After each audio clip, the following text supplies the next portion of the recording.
My son got charged with 9 felonies and I couldn't believe it. My son was charged with 9 felonies, and somehow, I've never been more proud of him. I was at work when I got the call. Mr. Davidson, this is Detective Morrison from the district. Police, we have your son David in custody. You need to come down to the station immediately. I dropped everything, raced out of work, and broke just about every traffic law to get there. When I walked in, David was sitting in an interrogation room. The school district's IT director was already there, red in the face, slamming evidence bags on the table. Inside were copies of district master keys, fake security badges with David's photo, and surveillance footage of him entering schools in the middle of the night. The detective rattled off charges: 9 counts of burglary, 3 counts of identity, theft, 3 counts of computer crimes. If convicted, David could be facing up to 20 years.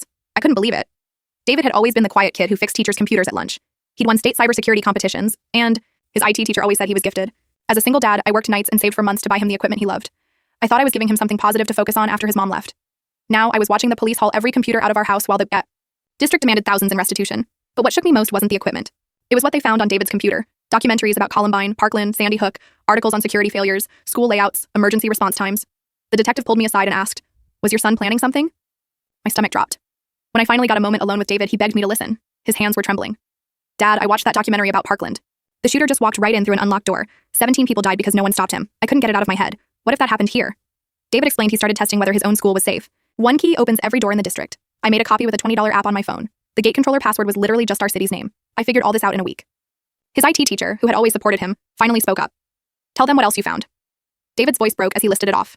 Student addresses, schedules, medical information, restraining orders, places where kids wait alone for rides. He described blind spots in security cameras when school officers were on break and which doors were never locked. The IT director's smirk disappeared.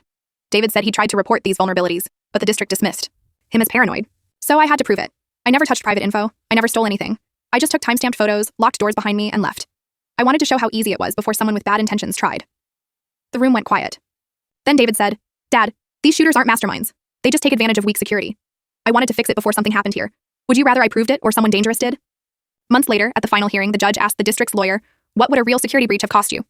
The lawyer admitted it could have been hundreds of millions in lawsuits, maybe worse if lives were lost. The judge turned to the IT director.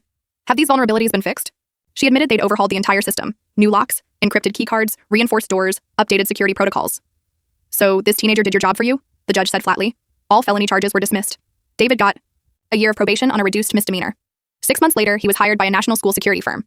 At 19, he now travels the country teaching schools how to protect their students. The IT director who tried to put him in prison was fired after an independent audit confirmed she'd ignored the same issues David exposed.